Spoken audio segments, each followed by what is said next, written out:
안녕하세요. 지니언스와 포티넷이 준비한 재택근무 보안 강화를 위한 지니언스와 포티넷의 협업 솔루션 웨비나에 오신 것을 환영합니다. 저는 포티넷 BDI 팀에서 미드마켓 고객분들을 담당하고 있는 박지연입니다. 오늘 웨비나는 코로나 시대에 필수로 자리 잡은 재택근무 보안을 강화하고 보안 사고를 예방하는 방법에 대해 이야기하고자 합니다. 먼저 이번 웨비나의 발표자이신 지니언스의 임무건 책임님, 포티넷의 이창훈 이사님을 모시겠습니다. 안녕하세요. 자기소개 부탁드릴게요. 안녕하십니까. 포티넷에서 근무하고 있는 이창훈입니다. 안녕하십니까. 지니언스에서 근무하고 있는 임무건입니다. 네, 감사합니다. 벌써부터 오늘 세션 내용이 많이 기대가 되는데요. 우리 시청자분들께서는 꼭 웨비나 끝나고 설문에도 참여해서 경품도 받아가시길 바라겠습니다. 그럼 본격적으로 웨비나를 시작해 보겠습니다. 2020년부터 지금까지 뜻하지 않게 우리의 일상이 바뀌었고 업무 환경마저 너무나 달라져 버렸습니다. 지난해 초부터 대부분의 기업이 재택근무를 시행했죠. 하지만 더 이상은 단순히 문서 작업이나 회사에서 완료하지 못한 업무를 집에서 마무리하는 게 아닌 실제로 모든 업무를 회사의 컴퓨팅 자원에 접속해서 처리해야 하는 상황이 되었습니다. 그런데 과연 많은 회사들이 재택근무에 대해 제대로 준비가 되었을까요? 아마 대부분의 회사들이 본격적인 재택근무를 도입하기 위해 혼란을 겪을 수밖에 없었을 것 같은데요. 책임님께서는 어떻게 보시나요? 네, 우리가 왜 재택근무를 해야 하고 또 재택근무가 기업 보안에 얼마나 많은 영향을 끼치는지 간략한 통계만으로도 확인할 수가 있습니다. 전 세계가 대혼란에 빠진 사이 그 틈을 노리는 공격자들이 기승을 부리고 있습니다. 그에 반해 우리 기업들은 재택근무에 대한 준비가 미흡한 게 사실입니다. 그렇다 보니 우왕좌왕할 수밖에 없을 것 같습니다. 그 이유를 크게 두 가지로 볼 수 있을 것 같은데요. 첫 번째는 수백 명의 직원들이 재택으로 이동하는 상황에서 준비된 절차나 정책이 없었을 것이고요. 둘째로는 경계 보안과 내부 인프라에 집중된 보안 체계를 넘어 밖으로 흩어진 직원들을 위한 보안과 통제 방법에 어려움이 있었을 것입니다.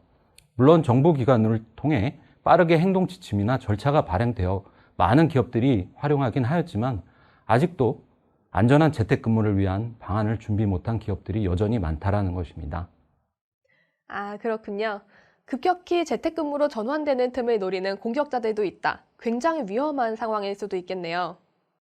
네, 이렇게 업무 환경에 대한 변화가 이루어질 수밖에 없는 상황입니다. 이전에는 이러한 변화가 일상생활처럼 다가올 거라고 생각을 미처 하지 못했죠. 그러면 이사님, 본격적으로 원격지, 즉 재택에서 업무를 위해 사내 네트워크 자원에 접속하는 건 어떻게 가능한 건가요?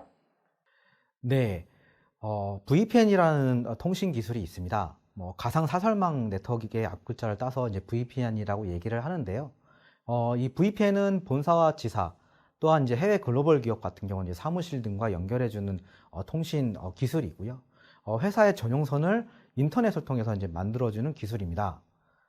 이러한 기술을 통해 이제 사무실 간 연결뿐만 아니라 직원들이 원격지든 집에서든 어디에서든지 회사 네트워크에 접속하여서 업무를 볼 수 있도록 하고 있습니다. 하지만 이 VPN이라는 통신 방식으로 편리하게 이제 사내 컴퓨팅 자원에 접속할 수 있지만 이런 부분에서 이제 보안이 좀 취약해질 수 있는 부분이 나타나고 있습니다. 기본적으로는 VPN 접속을 한다고 했을 때 단순히 그냥 회사의 이 어떤 협력사와도 네트워크에 연결되어 수 있는 부분인데요. 이런 부분이 제한적이긴 하지만 어쨌든 연결되어 있다는 부분입니다. 그래서 여기 보안이 좀 취약을 한 부분이 이제 발생될 수 있고 거기에 따라서 이제 침해될 수 있는 보안에 이제 공격이 이제 노출될 수밖에 없는 상황이죠. 이렇듯 이제 재택 보안이 이제 재택근무가 보안을 좀 어떻게 강화할 수 있는지 그리고 이제 보안 사고를 좀 예방할 수 있는지에 대해서 지니언스와 이제 포티넷 협력 솔루션을 이제 저희가 소개하려고 하는 부분입니다. 정리하자면 VPN 기술을 이용하면 재택근무로 인한 탄력적 업무 환경이 제공되는 장점이 있지만 동시에 보안이 문제가 될 수 있는 거군요. 이를 해결할 수 있는 방안이나 솔루션이 있을까요? 이번 시간을 통해 앞서 설명드린 것처럼 통제선 밖으로 흩어진 직원들을 보안을 유지한 상태로 원활한 업무를 할 수 있도록 지니언스와 포티넷이 기술적 협약을 통해서 안전한 재택근무를 도울 수 있는 방안을 소개하려고 하는데요. 먼저 기존의 직원들이 사무실에 모여 근무하던 시절 보안 담당자들은 보안을 유지하는 것이 훨씬 수월했습니다. 내부 통제 정책을 강화할 수 있고 비인가자 접근 통제를 쉽게 할 수 있었으며 기존에 갖춰놓은 견고한 보안 솔루션으로 보다 안전한 업무를 처리할 수 있었습니다. 하지만 사무실이라는 울타리 밖으로 흩어진 직원들을 관리하기란 많은 변수들이 존재하고 모두 통제하기에 어려움이 발생하고 있습니다. 다시 말해 더욱 철저히 모니터링하고 관리하고 엄격한 보안 정책을 유지해야 한다는 것입니다. 한정된 인력으로 더 늘어난 외부의 홀을 감시해야 하기 때문에 외부로부터 공격 발생 가능성은 더욱 극대화되었습니다. 그러한 부분들을 관리하지 못할 경우 비인가자의 접속, 정보 유출, 계정의 도용 등이 위협에 그대로 노출될 수밖에 없습니다. 코로나 이후 많은 기업들이 자산, 브랜드 가치, 생산성에 큰 타격을 입는 경우가 다수 발생되고 있습니다. 앞서 통계에서 알 수 있듯이 재택근무 증가로 인해서 이메일을 통한 악성 코드 유포, 피싱 공격 등이 크게 증가하였습니다. 기업의 인사 담당자를 사칭한 메일 발송으로 회사와 떨어져 있는 직원들은 아무런 경계 없이 메일을 확인합니다. 재택근무자 단말을 장악한 악성 코드는 합법적인 경로로 기업 내부까지 유입될 수 있습니다. 실제로 정상 메일과 피싱 메일을 구분하기 어려울 정도로 정교해졌기 때문에 IT 지식이 비교적 적은 일반 직원들의 상당수는 피싱 공격을 감지하는 데 많은 어려움이 있습니다. 그렇죠. 예. 책임님께서 언급해 주셨듯이 현재 이러한 저희 이 코로나의 시국을 이용해서 어떤 그 보안에 대한 침해 시도 이런 것들이 많이 일어나고 있습니다. 뭐 의료 업계에 대한 어떤 사례 부분도 있고요. 또한 뉴스에도 이제 언급됐듯이 재택근무가 이루어지면서 그걸 통해서 이제 뭐 랜섬웨어라든지 아니면 어떤 이 보안에 대한 침해 사고가 많이 발생되고 있는 부분들입니다. 그리고 안전하다고 생각하는 뭐 공장 자동화 시스템도 이제 많은 어떤 공격에 대한 어떤 목표가 되고 있는 부분들이고요. 그리고 얼마 전에 이제 그 언론들에서 또 이제 알려져 있던 이 국가기관망이라고 할 수 있는 이런 부분에 대해서 이제 흔히 이제 폐쇄망이라고 얘기하는 이런 부분에 대해서 이제 공격이 있었고 거기에서 실제 이제 사건이 이제 발생한 부분들이 있게 되죠. 미국 정유사가 랜섬웨어 공격에 당해서 미국 전역이 피해를 입었다는 이야기는 저도 뉴스로 접해서 알고 있었는데요. 제가 모르는 많은 공격 사례들이 더 많이 있었네요. 하나하나가 다 큰 피해를 불러일으킬 수 있는 정말 심각한 문제일 것 같습니다. 그런데 책임님, 정부에서도 재택근무를 위한 지침이나 가이드라인을 마련해서 공지했다고 하지 않았나요?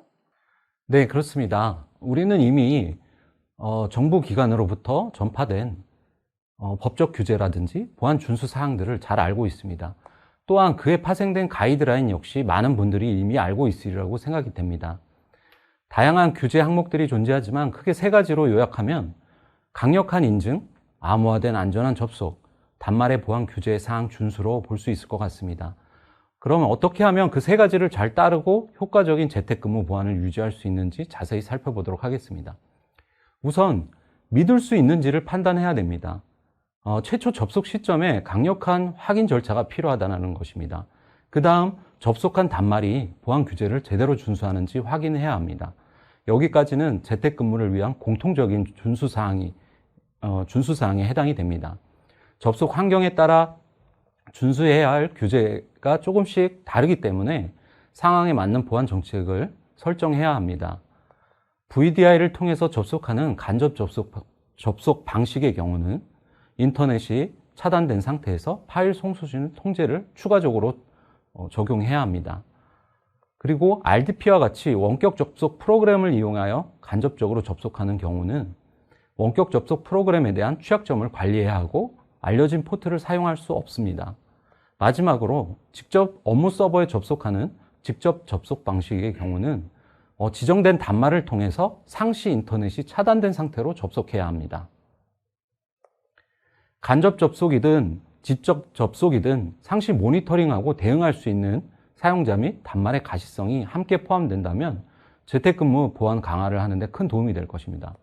이처럼 믿을 수 있는 사용자와 단말이 엄격한 규제를 준수한 상태로 접속한다면 법적 규제는 물론이고 보안 강화를 실현할 수 있습니다. 네, 정부의 지침에선 네트워크 자원에 접속하는 방식이 한 두 가지 정도로 언급을 했습니다. 직접 접속하는 방식, 그리고 이제 간접 접속하는 방식. 직접 접속에서는 이제 회사에서 지급된 컴퓨팅 자원을 사용하도록 언급이 되어 있고요. 근데 간접 접속 방식 같은 경우는 VDI 솔루션 같은 경우로 이제 사용하도록 이야기를 하고 있습니다. 하지만 이런 부분은 일반 기업이라든지 좀 소규모 기업들이 도입하기에는 좀 많은 어려움이 있고 제약이 있을 수밖에 없기 때문에 우선 이제 회사의 임직원이나 관련 부서에서 현황을 이제 파악을 하고 거기에 기본적인 어떤 이 접속 규칙이라든지 보안 규칙들을 이제 수립을 해야 됩니다. 예를 들어 이제 원격지로부터 접속하는 직원이 진짜 우리 회사 직원인지 아닌지를 이제 식별을 해야 되고요. 그리고 거기에 접속하는 단말은 인가된 단말인지 아닌지를 이제 확인을 해야 됩니다. 그래서 앞서 이제 정부의 규칙 시행 같은 경우도 직접 연결 방식과 이제 간접 연결 방식을 언급을 했는데 기본적으로는 보안 규정에 의해서 단말기의 보안 상태가 잘 지켜지는지를 이제 확인을 해야 되고요. 이 부분은 뭐 직접 접속 방식이든 간접 접속 방식이든 동일한 부분일 것입니다. 그리고 이제 거기에 따라서 이제 보안 규정이 위배될 경우는 실시간 모니터링을 통해서 즉시 차단을 하거나 아니면 접속을 끊는다거나 하는 이런 부분이 필요해지게 되는 부분이고요. 또한 이제 마지막으로 차단된 단말기에 어떤 문제점이 있는지 아닌지를 이제 알리고 교정하도록 해야 됩니다. 이처럼 이제 재택근무 보안을 위해서 수많은 직원들을 일일이 모두 확인해야 하는 이런 작업은 결코 쉽지 않은 부분인데요. 그리고 이제 이런 부분이 현실적으로 그 많은 직원들을 매일매일 어떤 식별을 하고 감시하고 모니터링하는 부분들이 조금 어렵습니다. 그래서 무조건 많은 보안 솔루션을 이제 또한 이런 직접 연결 방식이나 간접 연결 방식에 도입한다고 해서 보안이 강화될 수 있다고 생각을 하지만 오히려 업무의 연속성이나 효율성 부분들에 대해서 문제가 될 수가 있게 되죠. 그래서 보안을 강화하고 어떤 컴플라이언스, 즉 규정 준수를 이제 준수한 사용자라든지 아니면 위배한 사용자나 단말기 같은 경우를 어떻게 효율적으로 제어할 수 있는지가 업무에 있어서 오히려 더 효율적일 수가 있게 됩니다.